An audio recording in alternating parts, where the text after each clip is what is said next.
Salam, mohon kasih Tuhan, selamat sore, selamat berjumpa kembali dalam kasih Tuhan kita Yesus Kristus.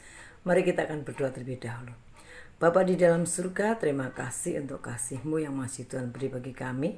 Dan hari ini kami masih belum mendapatkan kesempatan untuk kami boleh bersekutu dengan Tuhan dalam pujian, penyembahan dan kebenaran firman-Mu. Berkati dan urapilah kami semua, khususnya kami hamba-Mu Tuhan, pimpin dan tolong kami, karena tanpa Engkau semuanya akan sia-sia. Dalam nama Yesus, haleluya, amin. Mari kita teduhkan hati kita dan berlaku sabar untuk menghadapi segala persoalan. Itulah yang dikehendaki Tuhan kita.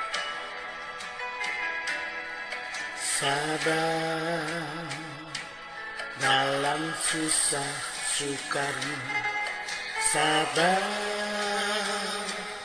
Tuhan ada sertamu. Sabar, sabar, beri kuat padamu.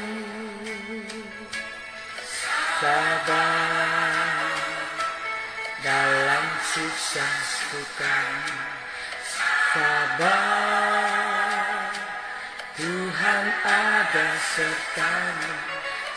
Sabar, sabar, beri kuat padamu. Tuhan, beri kuat padamu. Di dalam situasi seperti ini, bagi orang-orang percaya harus dapat mengendalikan diri dan menahan emosi. Kesabaran, ketabahan, dan ketegaran, itulah yang dikehendaki Tuhan untuk menghadapi situasi seperti ini. Saudara, mari kita lebih dekat kepada Tuhan, karena Dialah tempat perteduhan kita. Sabar dalam susah sukarmu, sabar, Tuhan ada sertamu. Sabar, sabar, Tuhan beri kuat padamu. Puji Tuhan, wanita yang kasih Tuhan. Pada sore hari ini saya akan memberikan satu judul tentang kesabaran. Kesabaran artinya adalah orang yang tekun untuk mencapai tujuan, atau orang yang dapat menerima segala cobaan yang datang dengan tenang dan tabah dan tanpa mengeluh. Jadi orang yang sabar itu tahan dalam penderitaan. Kesabaran ini sangat mudah bila semua dalam keadaan baik, semua dalam keadaan yang luar biasa. Tetapi mungkin sangat tidak mudah bila mengalami keadaan yang tidak menyenangkan, yang tidak mengenakkan hati dan pikiran kita. Kesabaran itu adalah salah satu buah roh, yang ditulis dalam kitab Galatia pasal 5, 22-23. Di sana ada kesabaran. Demikian juga kesabaran itu ditulis dalam 1 Korintus 13 ayat 4, bagian dari kasih. Jadi orang yang mengasihi itu adalah dia penuh dengan kesabaran, dia sabar. Dan dalam 1 Korintus 13 ayat 13 dijelaskan bahwa kasih itu yang paling terbesar. Karena kesabaran adalah bagian dari kasih, maka kesabaran itu pun tidak terbatas sepanjang kita hidup di dunia ini. Jadi kesabaran itu adalah satu proses kehidupan yang akan terus terjadi dalam kehidupan kita sepanjang kita dianugerahkan umur oleh Tuhan, ya.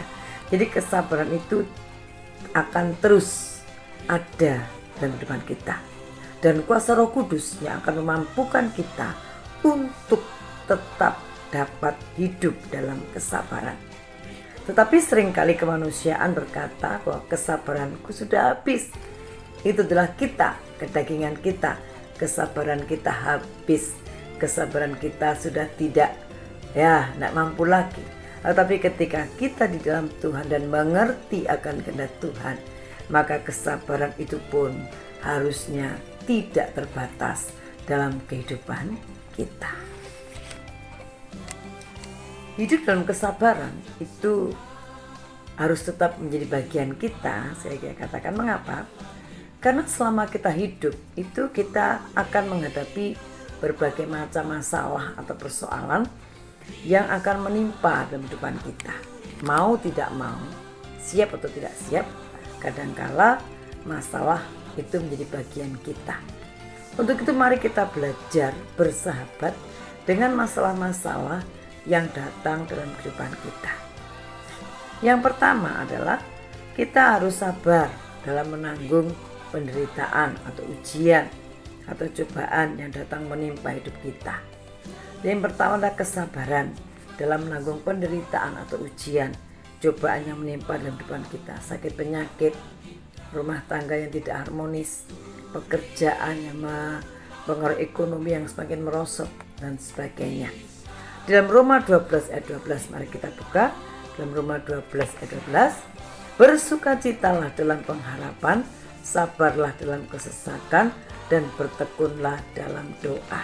Ini nasihat firman Tuhan. Bersukacita dalam pengharapan, sabar dalam kesesakan, sabar dalam kesesakan. Orang yang sabar itu sanggup tahan menderita.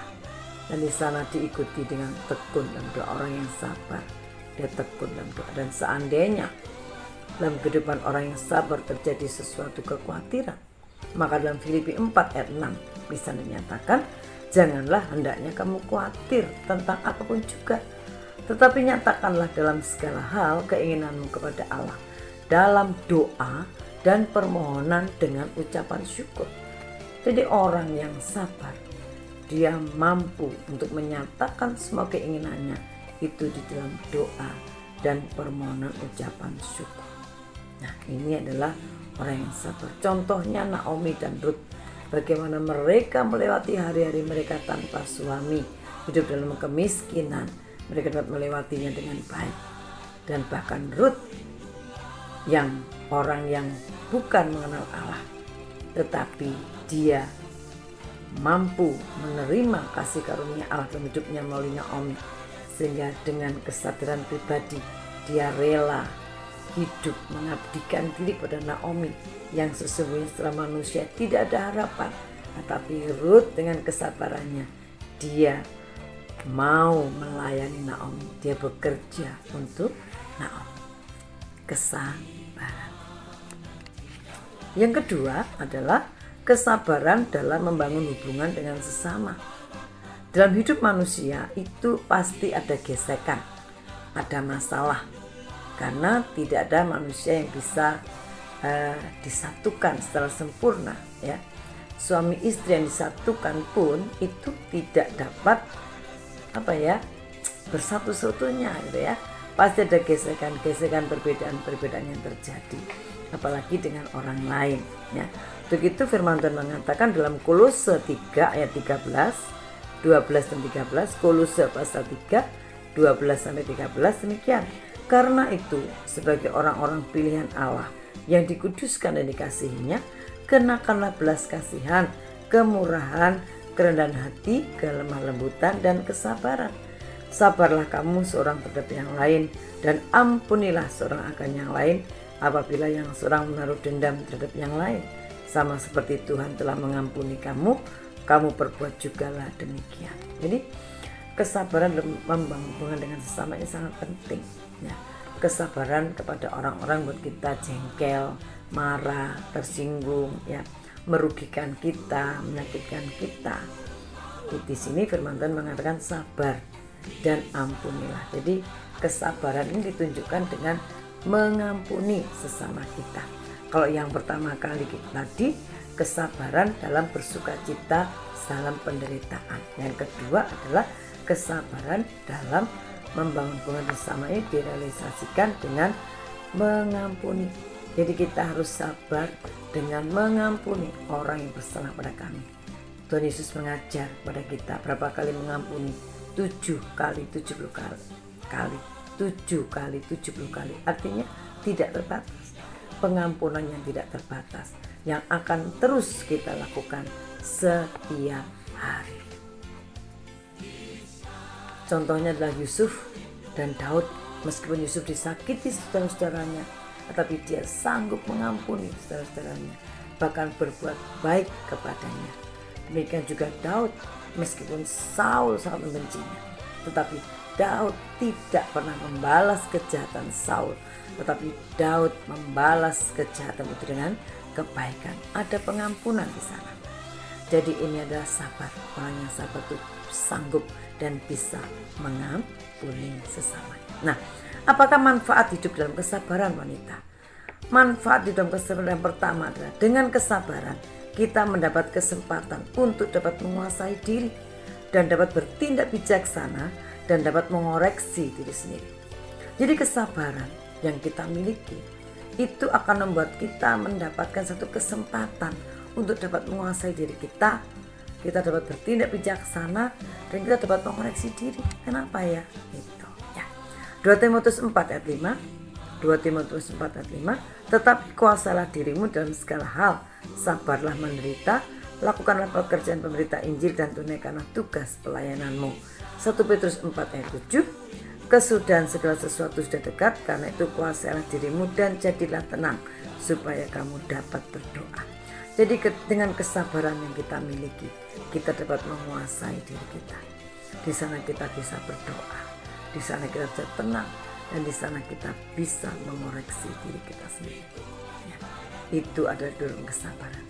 Sehingga dengan begitu kita melihat, oh iya ya, bukan hanya dia, tapi aku juga, ya, aku juga salah. Kenapa ya seperti ini? Oh ya, karena aku kurang sabar, aku emosi dan sebagainya. Itu manfaat hidup dalam kesabaran. Kita akan bisa berhati-hati dalam bertindak. Itulah yang pertama. Manfaat hidup dalam kesabaran yang kedua adalah di mana dengan kesabaran kita akan menghindari atau mencegah masalah baru yang mungkin akan muncul. Kalau mungkin kita menghadapi satu masalah kita nggak sabar, kita langsung ambil keputusan dan tindakan. Jangan-jangan tindakan yang kita ambil malah salah dan memunculkan masalah yang baru. Ya, karena kita tidak berpikir panjang, kita tidak berdoa, kita tidak melakukan sesuatu yang tenang dulu gitu ya, langsung tutut, makanya akhirnya jadi kesalahan. Dalam Pengkhotbah 10 ayat 4, Pengkhotbah 10 ayat 4, jika amarah penguasa menimpa engkau, janganlah meninggalkan tempatmu, karena kesabaran mencegah kesalahan-kesalahan besar. Jadi kesabaran itu mencegah kesalahan-kesalahan besar. Itu mari kita belajar dengan sabar, sehingga kita tidak memunculkan masalah yang baru, tidak menimbulkan kesalahan besar, tapi akan mencegah dan menghindari masalah-masalah yang baru. Itu manfaat dari kesabaran. Yang ketiga adalah dengan kesabaran kita akan mendapatkan bagian dalam apa yang dijanjikan Allah bagi kita orang percaya. Jadi kesabaran kita akan mendapatkan bagian dalam apa yang dijanjikan Allah dalam kehidupan kita sebagai ahli waris kerajaan surga. Ya. Orang yang sabar itu masuk kerajaan surga. Karena kalau kita marah kita tidak dapat bagian dalam kerajaan surga. Di dalam 1 Petrus ya, pertama ayat 12, agar kamu jangan menjadi lamban, tetapi menjadi penurut-penurut mereka yang oleh iman dan kesabaran mendapat bagian dalam apa yang dijanjikan Allah. Kesabaran, ya, penurut mereka itu orang-orang pilihan Tuhan, rasul, ya, orang yang percaya Tuhan dalam iman mereka dan kesabaran mereka sehingga mendapat bagian dalam apa yang dijanjikan Allah, yaitu kerajaan Allah. Wanita, inilah bagian kita. Mari di akhir tahun 2021 menghadapi tahun 2022 yang tidak kita tahu, tapi mari kita mulai belajar memiliki kesabaran dalam depan kita. Kita sabar dalam menghadapi apapun, sehingga ada satu ketenangan dalam diri kita, ada satu tindakan yang berhati-hati, tidak menimbulkan masalah baru, dan kita akan mendapatkan bagian dalam janji Allah yang dipastikan janji Allah meletakkan damai sejahtera, bukan kecelakaan. Amin.